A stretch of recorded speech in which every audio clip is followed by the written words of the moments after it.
نماز فاطمۃ الزہرا سلام اللہ علیہا۔ سید ابن طاؤس علیہ الرحمہ نے اپنی کتاب جمال الاسبوع میں 4 نمازیں بیان کی۔ میں ان 4 نمازوں میں ایک نماز وہ جو کتاب مفاتیح الجنان میں شیخ عباس قمی نے بیان کی، اس کے الفاظ کے جبرائیل امین نے آ کر یہ نماز سیدہ کی خدمت میں پیش۔ شب بدھ کی نماز وہ تھی جو اللہ کے رسول کی طرف سے آپ، اور اب نمازوں کے تحفے سنا کر اور کیا پیغام دیجیے گا؟ فاطمہ اور نماز، نماز اور فاطمہ، اسے نماز پسند نہیں، وہ بھول جائے کہ اسے فاطمہ سے محبت۔ سیدہ اس شخص سے محبت نہیں کر سکتی قبول، اسے نماز سے محبت۔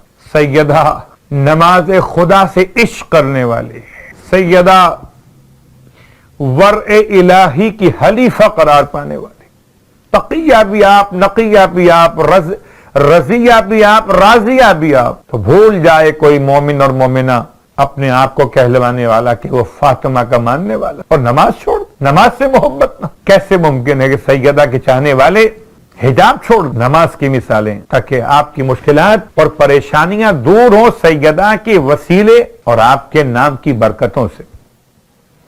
یہ نماز، اس کا نام ہی نماز فاطمہ زہرا ہے۔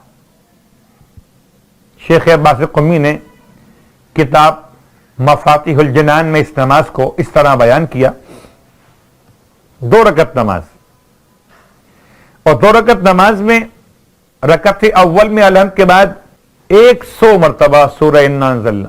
یہ بہت مجرب ترین نمازوں میں سے، اتنا کچھ سیدہ نے دیا ہے کہ کہاں تک بیان کی۔ سری ترین، مشکل ترین حاجات کے لیے بہترین دعا، سری ترین دعا سیدہ کی دعا ہے۔ رکعت اول میں الحمد کے بعد 100 مرتبہ سورہ انا انزلنا،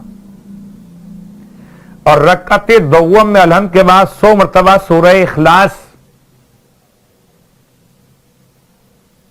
تو یہ دونوں کی تلاوت میں یاد رکھیں، ہر مرتبہ آپ کو بسم اللہ کے ساتھ پڑھنا ہوگا۔ نماز مکمل کر لینے کے بعد شہزادی کونین کی مخصوص دعائے تسبیح خدا مجھے اور آپ کو نصیب کرے۔ کربلا مولا کی زیارت جن کو نصیب ہو رہی ان کو بھی نصیب کرے بار بار، اور جن کو نصیب نہیں ہوئی ان کو بھی نصیب کرے پروردگار۔ وہ تسبیح جو روزہ سرکار سید الشہداء میں پڑھی جاتی، ایک سرہانے پڑھی جاتی ہے، ایک پاتین پڑھی جاتی ہے۔ سرہانے تسبیح مولا کائنات پڑھی جاتی، اور پاتین تسبیح جناب سیدہ کونین پڑھی جاتی ہے۔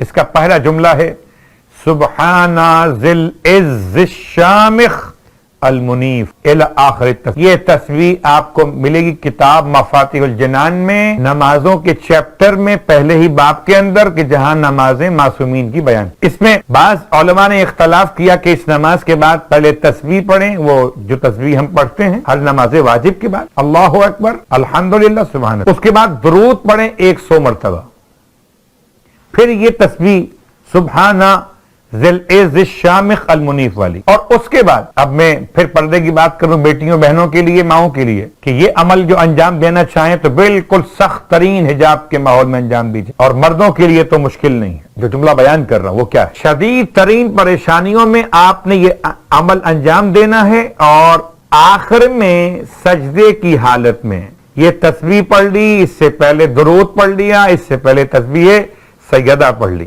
اس کے بعد سجدے میں چلے جائیے۔ اور اب خواتین اپنے حجاب کی کمپلیٹ پابندی کے ساتھ تنہائی میں عمل انجام دیں، اور مردوں کے لیے وہ کوئی مشکل نہیں۔ کیا کرنا ہے کہ یہ اپنی کوہنیاں، ان پر سے کپڑا ہٹا دیں،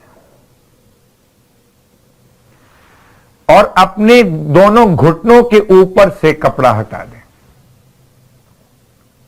اس کو ہم سمجھ سکتے ہیں کہ آپ اتنا حصہ کھول دیجئے۔ آج کل تو فیشن میں ایسے لوگ مل جاتے ہیں جو اس طرح کی پینٹیں پہن رہے ہوں، تو چلیے ایک ایسا لباس رکھیں اس نماز کے لیے۔ اصل موضوع ہے کہ آپ کے اعضائے سجدہ زمین سے لگے ہوئے ہوں۔ جا نماز بھی ہٹا دیجئے، صرف سجدگاہ سجدے کے لیے ہو، اور باقی آپ کے وہ تمام اعضاء، 7 اعضاء میں سے آپ کے 2 اعضاء تو ہتھیلیاں اور 2 پاؤں کے پیر، جو پاؤں کے انگوٹھے، وہ دونوں، یہ 4 ہو گئے۔ یہ 4 تو لگتے ہی آپ کے اوپن ہیں، اس پہ کپڑا نہیں ہوتا عام طور پر، سردیوں میں ہو سکتا ہے موزے پہنے ہوئے الگ بات ہے، لیکن اتار، ہاتھ بھی خالی، پاؤں کے انگوٹھے بھی خالی، اور پھر کوشش کریں کہ اپنے گھٹنے بھی اس طرح سے اوپن کر سکیں کہ زمین پر مس ہو جائیں۔ آپ کی دونوں کونیاں بھی، اور پھر اس سجدے کی حالت میں ایک مخصوص دعا کتاب مفاتیح الجنان میں بیان کی گئی، اس کو پڑھیے.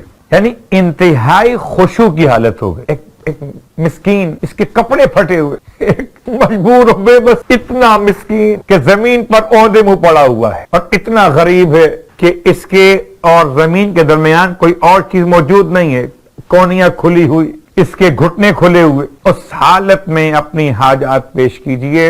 اس دعا کی تلاوت کے بعد جو اس کا حوالہ میں نے آپ کی خدمت میں دیا، اور اگر چاہیں تو وہ دعا آپ علماء سے رجوع کر کے لے سکتے ہیں، ورنہ کتاب مفاتیح الجنان میں نماز فاطمہ زہرا والے چیپٹر میں آپ کو آخر میں جا کر یہ پورا سلسلہ بیان کا مل جائے.